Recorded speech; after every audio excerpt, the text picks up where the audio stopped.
150 million years of evolution have produced this, a giant, super efficient reptile. It's the Nile crocodile. Until recently, diving with these dangerous creatures was considered impossible. But as with any predator, it's how you engage them that's the key. And I'm about to put my belief to the test.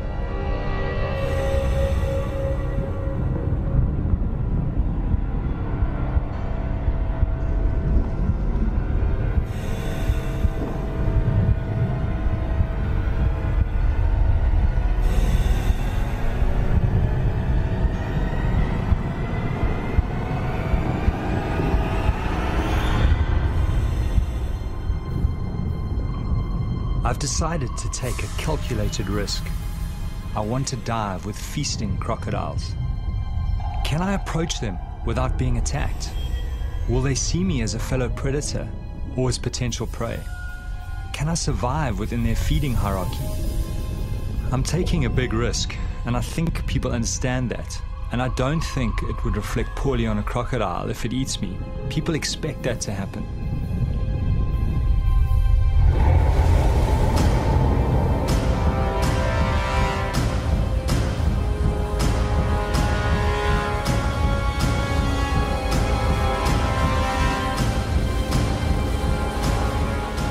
My name is Roger Horrocks. For the last 5 years, I've traveled Botswana's Okavango Delta, finding out more about these prehistoric predators. I've joined them underwater and discovered they are not just simplistic, ruthless killers. They are capable of an unsuspected tolerance. Now I want to test their ultimate acceptance by diving while they are feeding.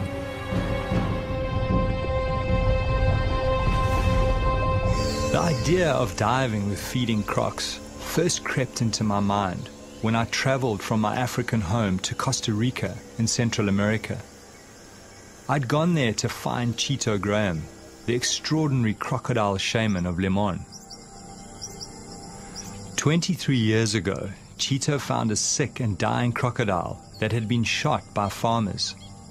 Slowly he nurtured this animal back to health, taking many years to slowly gain the animal's trust.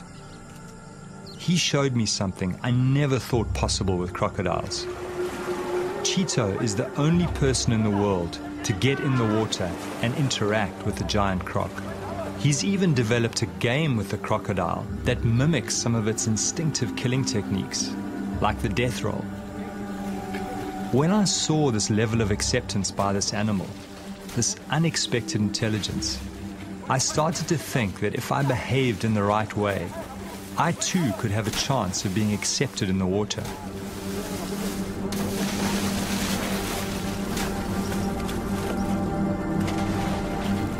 As I watched this man and this predator together, it forced me to rethink crocodile nature, and the seed was sown to set out on my quest.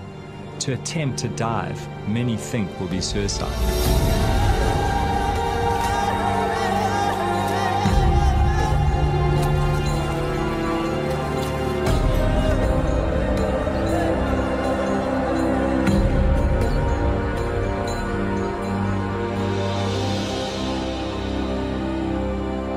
What particularly intrigued me was that somehow the croc can tell the difference between the food Chito gives him and Chito's hands. To come out of this alive, I will need to prepare my mind very carefully.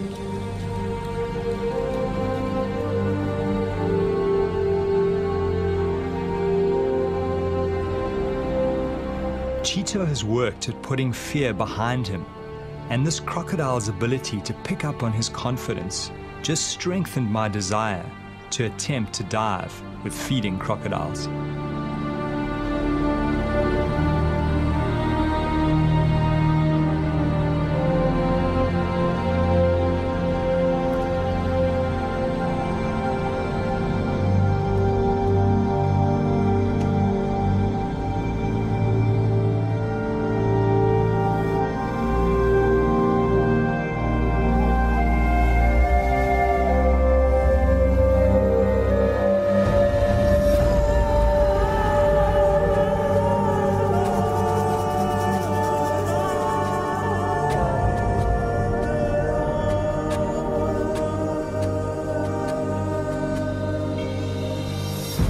Every winter I return to my old diving ground, the Okavango Delta in southern Africa.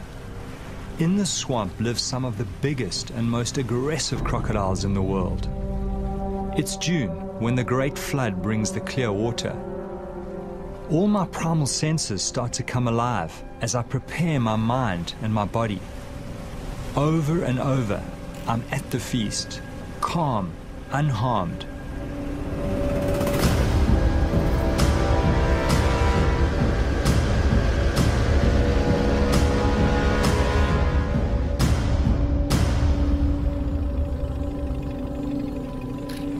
Even though I've worked with these animals for 5 years, I'm still very wary. Some of these beasts have eaten many people and are a huge threat to livestock. My theory is that reptiles, when feeding en masse, drop their territorial aggression to avoid injuring each other. This huge male is very aggressive and not an ideal diving partner. But I'm hoping that this behavior may shift when he is with multiple animals and can smell food.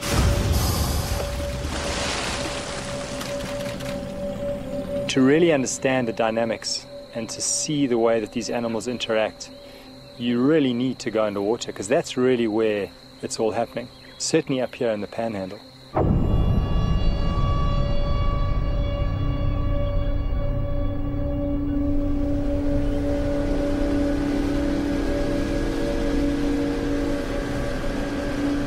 Greg Thompson is the top guide in this area.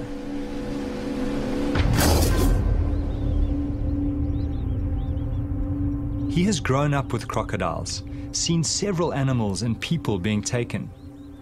I rely on his judgment to keep me alive, but this is new territory. Nobody has tried to dive with feeding crocodiles. How do you think those crocodiles, will respond given that, they probably have to defend that prey against other crocodiles who will pick up the scent? That, I think, is going to be one of the unknowns. To be honest, I'm not 100% certain how they're going to react with something that's threatening their food. Certainly with other predators, they're very, very defensive around their food, around their prey species, something that they've killed. And crocodiles might very well be the same. Certainly a big aggressive male, at this time of the year, if he has got a meal, if he is hungry, I do believe he is going to defend it and be aggressive to anything that comes into that area, something that he thinks might be stealing his food. As human beings, we've just, we've evolved together with crocodiles, and we've evolved as one of their prey species. Human beings tend to settle near water. They need water for drinking, for washing, for all their sort of daily activities. So you're always going to have people close to their environment. He sees people as something that he can eat.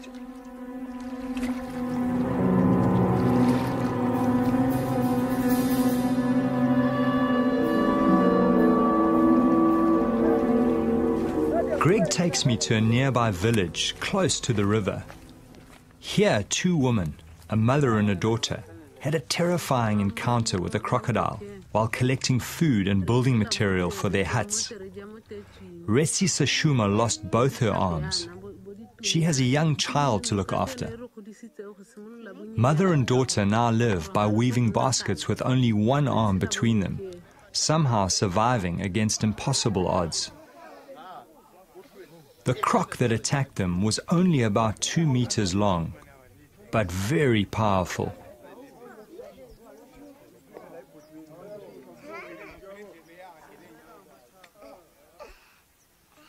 The woman's scars are a constant reminder to the rest of the village of the crocodile threat.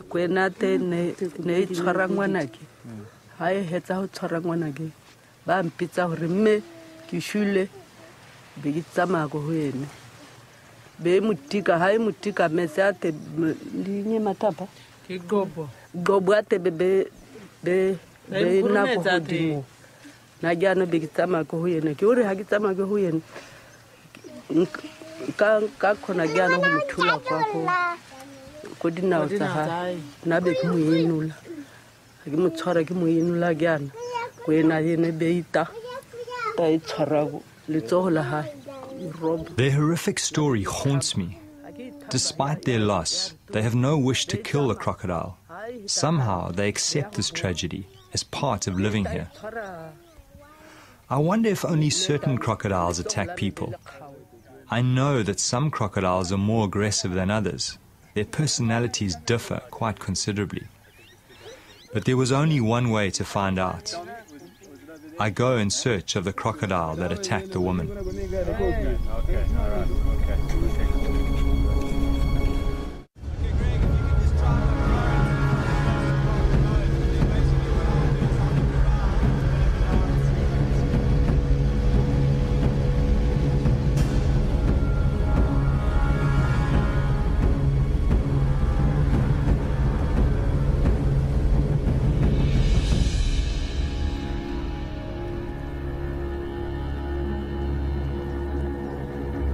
It's a short boat ride to the area where the women were attacked. Crocodiles are territorial and so very likely to be in the same place.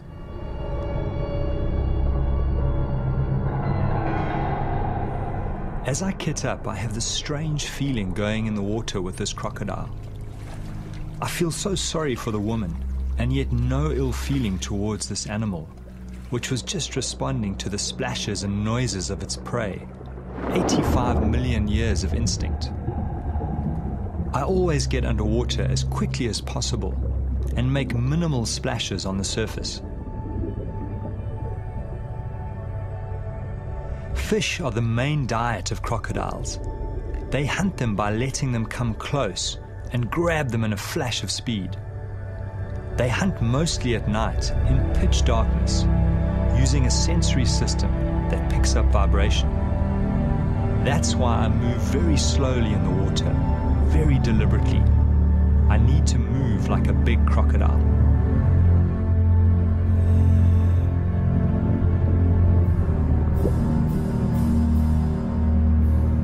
The fish become skittish. I sense a big predator close by. Knowing this is potentially a man-eater puts me on high alert. It disappears quickly under the papyrus into the maze of underwater tunnels.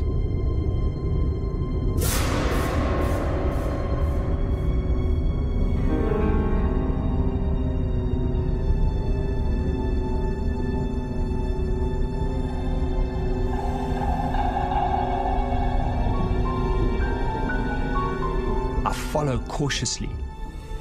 Some of these tunnels are kilometers long. Inside, there are big caves hollowed out by hippos and crocodiles where they take prey to soften for eating. The lurking croc distracts me as I move deeper into the maze. As I turn around to exit, there's that terrible feeling in my stomach. I'm confused. Everything looks different to my entry. I'm lost.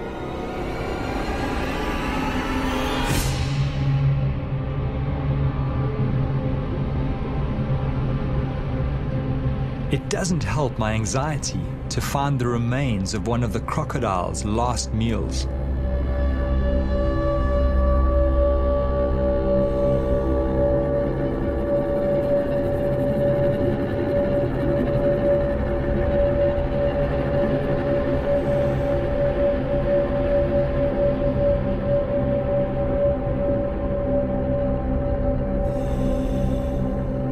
In the distance, I see a glimmer of light that I hope may lead to the main channel. I follow my instinct.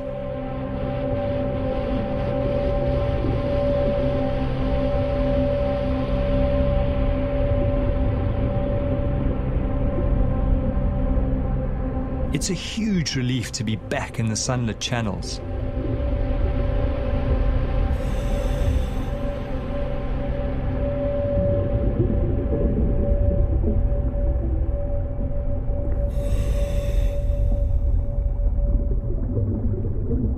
I make my way slowly back to the boat. Suddenly, I glimpse a familiar texture amongst the river cabbage.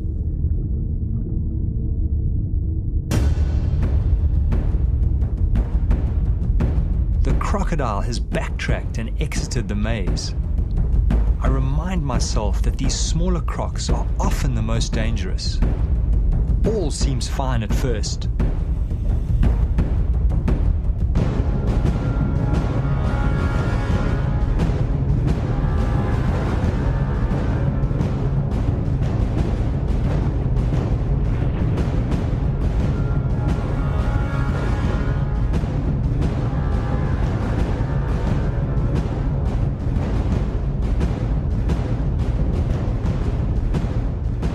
Suddenly the croc turns on me, ready to attack.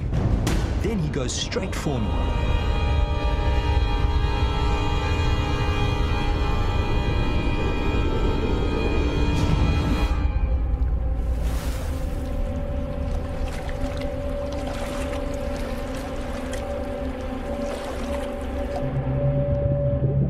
It was difficult to see his size because just his tail was sticking out. So I got a couple of shots of the tail and then obviously got too close to him. And he suddenly moved out and started sort of slowly swimming down current. So I swam after him and he went faster and faster and faster. And I would say he was about a 9-foot croc, pretty much my size, maybe just a little bit bigger. Beautiful, beautiful markings and beautiful animal. As we tracked down the main channel together, suddenly he got to a point where he actually faced off. He turned around on the bottom, kind of faced me sideways, and then all of a sudden he came kind of straight for me and passed me on the left. So obviously you keep the camera up and you try and shoot. I don't think I got the shot, but and then he swam past. But that was, for a moment there, I was out of control of the situation. I didn't know what was going on.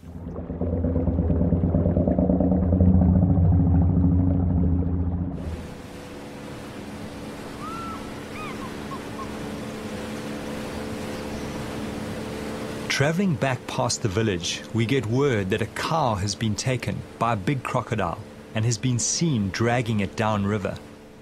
For the villagers, this is bad news. Cattle are their currency, their symbol of wealth.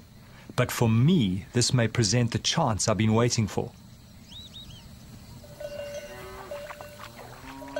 With the smell of the fresh carcass, a huge scent trail is moving downriver, calling all the crocodiles to focus on this one large food source. I worry that they may drag it underwater, and I'll never see it again.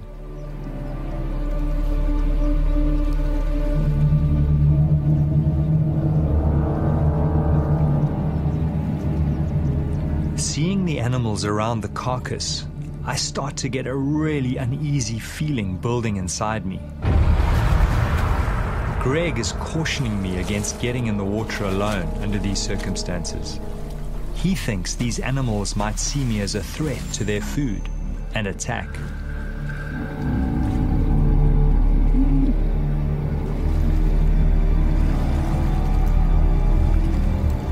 Looking at these feeding crocs, I watch carefully for their aggression towards each other, imagining myself amongst them. They seem to be very accepting of each other, but how will they react to me?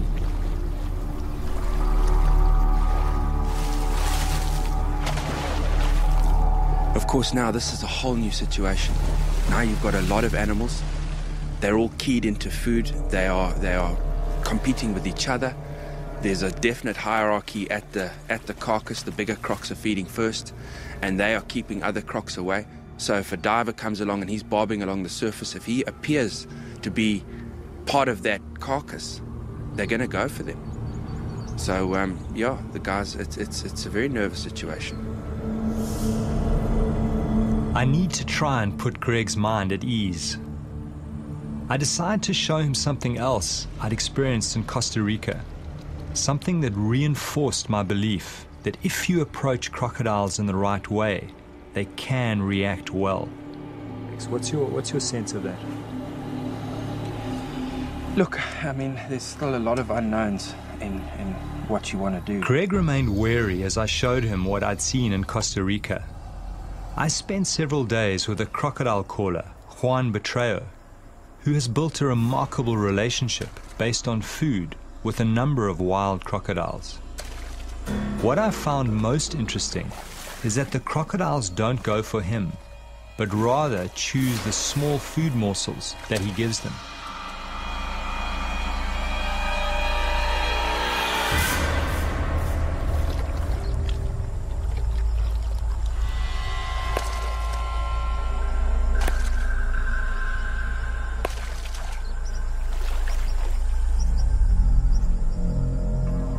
It's somewhat of a mystery why they don't take him, but this was what gave me hope for diving with the feeding crocodiles. I was counting on them accepting me as another predator at the kill and not attacking.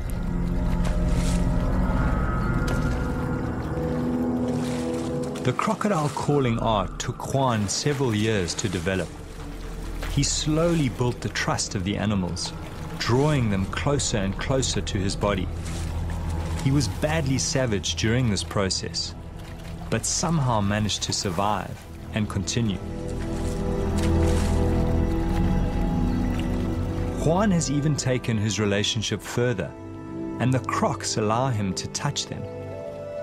He shows a side to crocodiles very few know. People think I'm crazy sometimes, but it's these small things that give me confidence as I plot the feast in my head.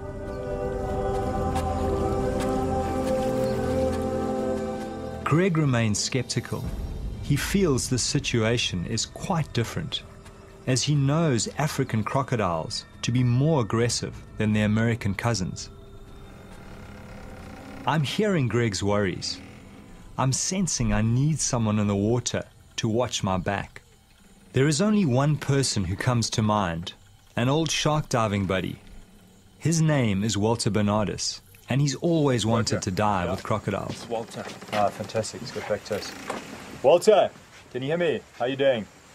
No, excellent. Listen, we've got a great situation here. These crocs have taken a cow and they've stashed it up one of the side channels, and I think it's going to be an excellent opportunity. I really need you to get up here quickly, and I think bring a medic as well, because I don't know how these crocs are going to behave with food in the water. Okay, great. Listen, Greg will pick you up in mount. Okay. All right, Walter. See you soon. Great, thanks, Greg. So he's coming. Walter has managed to develop extreme intimacy with giant tiger sharks. He worked out that by touching their sensory organs next to the shark's mouth, a catatonic-like state could be triggered. It was only his deep knowledge of sharks and his fearlessness up close that made this strange and intimate feat possible. I wondered how Walter would react to the crocodiles.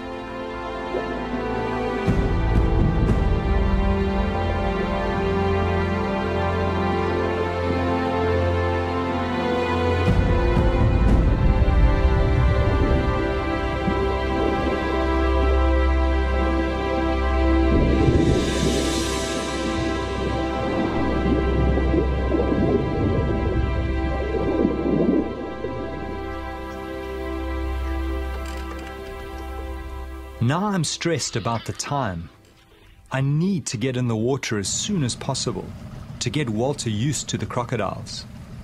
I'm also worried because water clarity is dropping as the current is starting to decrease. Welcome, man. Good to see you. Good to see you too. Come aboard, man. Fantastic.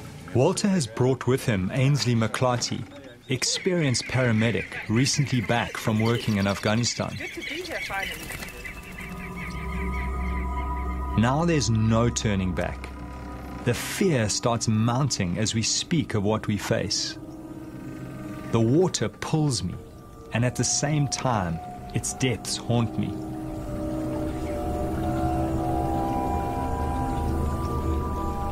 So Walter, how are you feeling? I mean, this is the first time you've been up here in the Delta. What's your sense of all of this?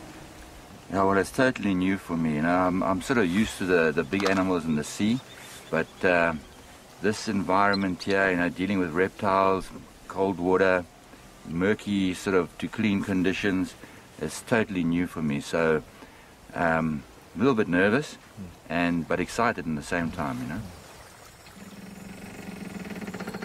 When I was first contacted, they told me that they needed a nurse, you know, someone with paramedic experience, with Africa outdoor experience. And I said to them, they don't need a nurse.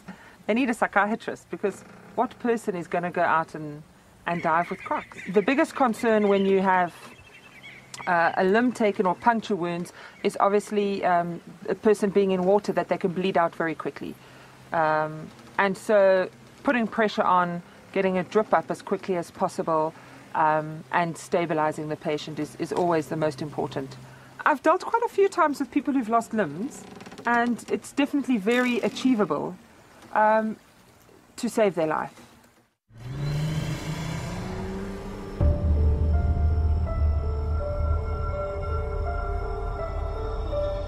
We probably have a 24-hour window to realize our quest.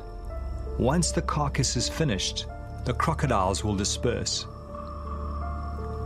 We have to find the carcass and try to dive late this afternoon or tonight, even though it increases the risk factor.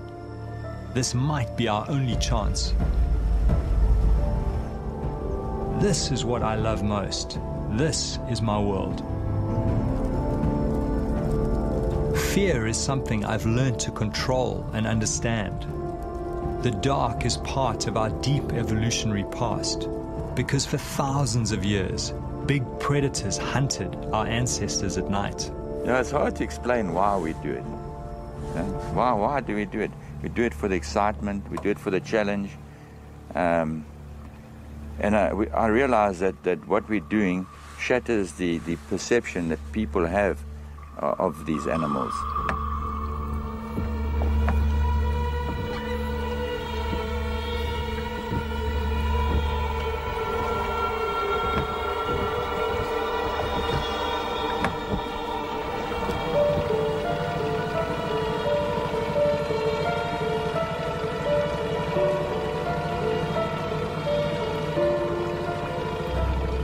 Greg motors to the area where he last saw the carcass and looks for signs. Now the adrenaline is surging through me. The swamp, the reeds, the tiny insects, every sound, all hyper-real. Greg, how many of them are there? Suddenly we spot a large number of glowing eyes and plenty of crocodiles near the surface. Greg is sure the carcass is nearby. The crocs seem not too fearful of the boat at night. The plan is for Greg to watch activity on the surface and flash us with his light if he feels too many crocodiles are moving in on us. Walter's a croc. Our job is to find the carcass and determine how much flesh is left. We slip in and move cautiously.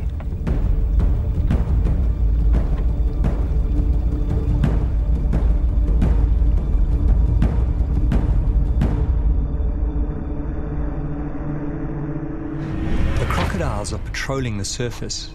We get underneath them and soon find the carcass jammed under the bank. Walter finds part of a crocodile's tooth broken off in the carcass bone. I was relieved to find some meat still on the carcass. Greg sees a large male approaching us from the boat. He comes to the edge of our light. There is something about this animal that gives Greg a bad feeling. He signals for us to get out. Greg senses that the croc is going to attack. There is enough flesh on the carcass to dive in daylight tomorrow. We get out. No point in pushing our luck in the dark.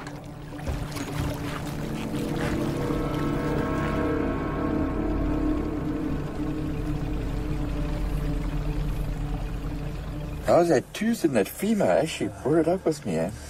Let me have a look. Oh, that's incredible. Obviously broke off when they were biting into them, because their bite force is amazing. And apparently this ridge on the side is what they use to actually, when they lash out, you know, bash into other Now's a good time to tell me about all that stuff, eh? Yeah, oh my goodness.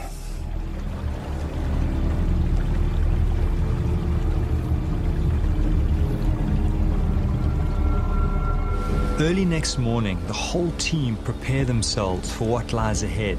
It's our last chance before the crocodiles finish off the carcass and disperse. Well, I really am feeling that same that tension, and it is. It's a, we are going into an unknown territory, and what is a bit nerve-wracking for me is just the number of animals. I'm anxious on the inside. I'm concerned about these guys diving and what's going to happen. How many crocs are there going to be? How are they going to respond to being interrupted while they're eating? Are they going to be functioning in a pecking order and see the divers as a threat? I mean, who knows? So, yeah, this is crunch time, and I'll be far more comfortable when it's over.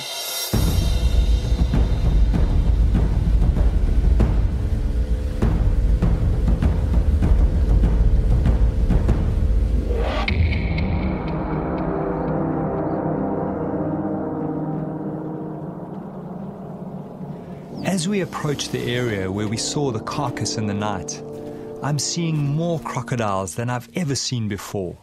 Trying to heat their bodies, they need heat for the energy to feast. This big male has the marks of recent fighting. Not a good sign for us divers. I was hoping that they would be more tolerant to each other with so many animals together.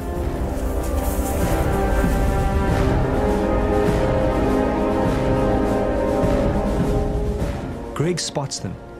I count at least 20 animals near the carcass. Knowing we are about to enter the water, my whole stomach starts going into a knot. I focus on breathing, put all the good encounters in the front of my mind, and push the nightmares away.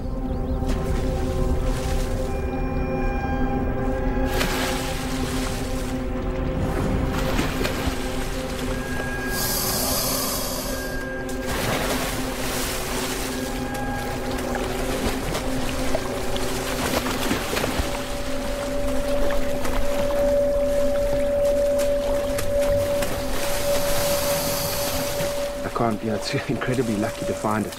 Often, once that animal bursts and the crocs start feeding on it, they'll take it under the papyrus and hide it. And there it's a perfect situation. It looks like they've pushed it into a little bay. It's in still water, it's sort of wedged up against a tree, and they've started to feed on it. I must say, Walter, I've got that same little butterfly feeling that I had when first time I got in. We're going to have a look, eh? Let's go have a look. And just be aware that the smell of that rotting meat is like a magnet to these animals. They'll be swimming upriver, all coming to investigate the source of that.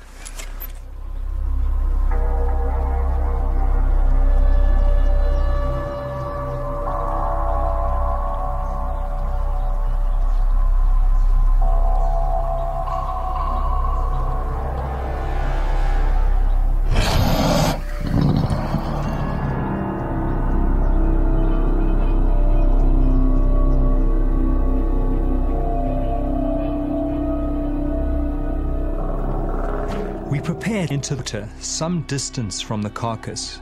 Crocodiles don't like boats in the day. Just be careful, eh? As we enter, I'm startled by a crocodile right under the boat. I control my fear as I try to see where it's gone.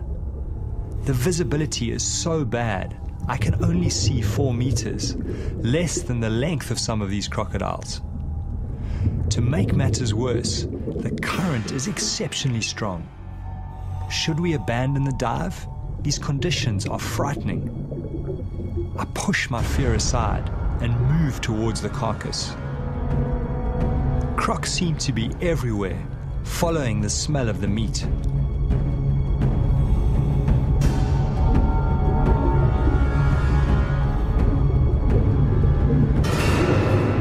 Everywhere we turn, crocodiles are waiting in places where the current is least strong.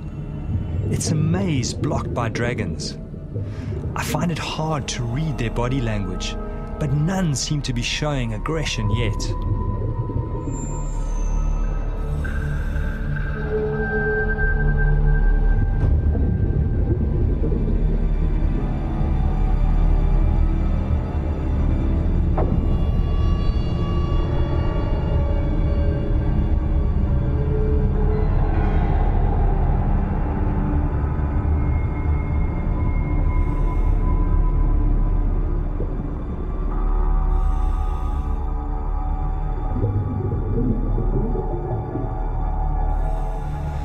We will have to go around. There are just too many here.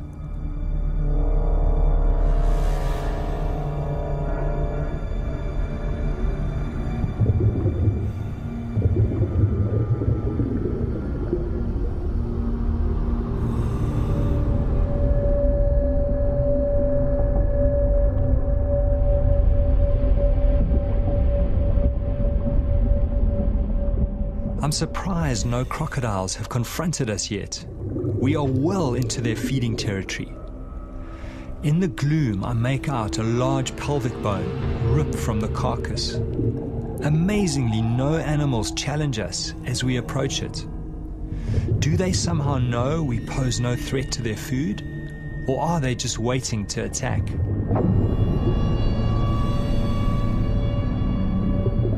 A lot of the meat has been shredded and the animal has been gutted.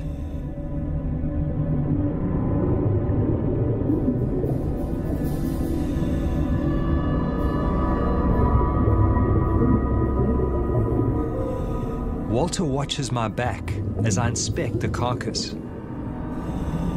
There are huge puncture marks on a leg bone.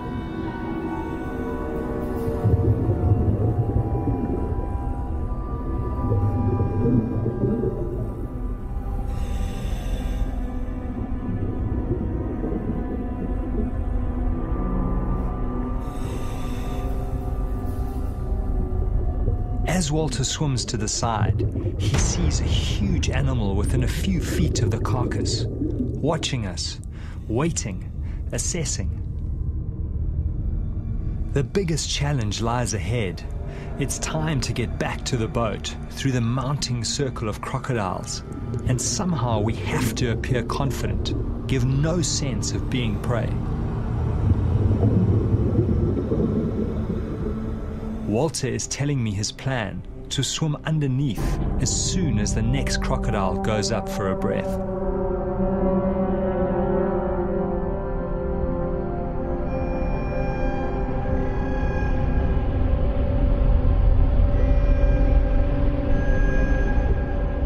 As we take the gap, we bump right into another huge male. Fortunately, he too goes for air.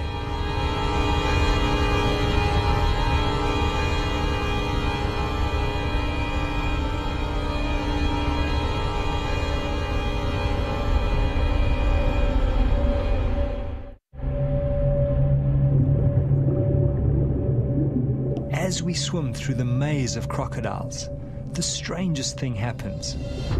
We bump right up against another big animal. Unlike the others, he does not move. This animal is completely aware of our presence, but somehow accepting. Walter's unusual sense with big predators kicks in. I watch in awe and fear as Walter gently strokes the dragon's tail.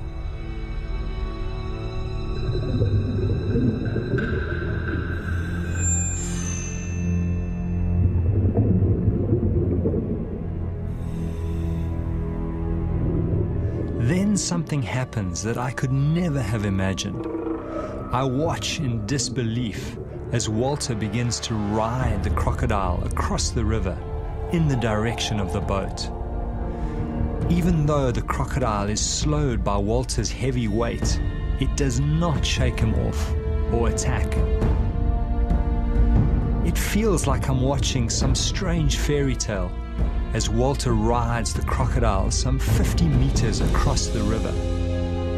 I have no explanation for why a predator allows such intimate behavior.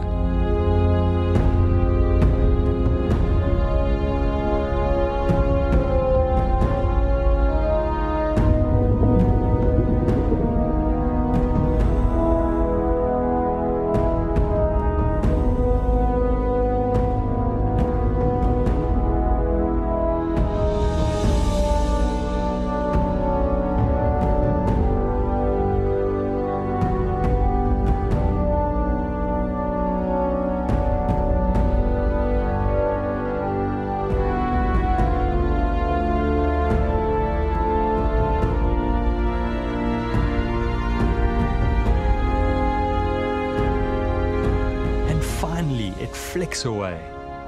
Yet again, these animals reveal another side, the mystery side that few people ever get to see. I'm humbled and awed.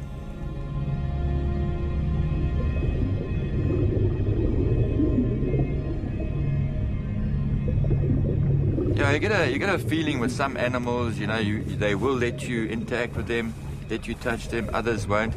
This particular one, obviously, I didn't know what it was going to do. When I first touched it, I didn't know if it was going to turn around and try and bite, or when I held on properly, if it was going to have an adverse reaction, but it didn't seem to mind at all. It just plodded on. I just put it into low range, and it just went into that current. Yeah, strong. And it was fantastic, man. I think you got away lightly, to be honest. I mean, I've caught small crocs and other reptiles like snakes, pythons, where I've grabbed them by the tail and had them whip around and try and bite the disturbance behind them. So that's always what I've thought. If you do that, if you try and grab a croc by its tail, it could very well swing around and bite you. So I'd be very cautious if you, in future, I wouldn't try that too often. No, I was expecting that any second, because, you know, you've seen how these animals react to other things in the wild, and and that's why I was extremely gentle in the beginning, and I was expecting it to rear around and sort of have a go at me, but it just kept on going, and all along the more weight I put on it, the more I thought, okay, it's going to turn now, until I was completely gliding along with it, and it just accepted it. So I sort of got a little bit more at ease, because you don't quite know exactly how it's going to react. But this one reacted beautifully, you know. It's amazing. I've certainly been very nervous a lot of the time, being stuck here on the boat, having the guys get in the water near feeding crocodiles, getting in the water at night, doing, you know, all the kind of things that have always been sort of no-go areas, things you just don't do with crocodiles. And here the guys have been doing it, and you know, to be back here at the boat, the divers are back in the boat. They've got some stuff, they've seen some amazing things, they've learnt a lot. To me, it's a huge relief, just knowing that this is all behind us, and we've sort of survived this little escapade.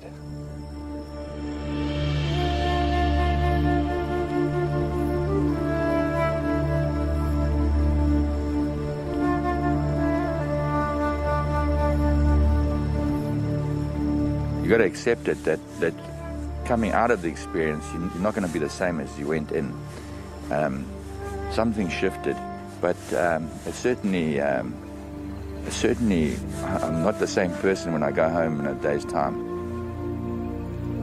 Well, I think when we first started diving with these animals, you know, the whole thing was, would they eat us or not? And having kind of broken through that barrier, as it were, that's just broadened my whole perception of how intelligent these animals actually are.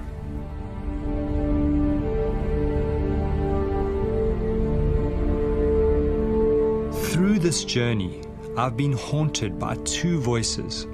One telling me I was going to be ripped apart, another telling me these animals are accepting if treated right. Thankfully, the second voice won over, and I was able to conquer my deepest fear. It's opened up a new light on crocodiles. It's brought me closer to them as a species. For me, these special moments when man and dragon come together, that's when I'm most alive.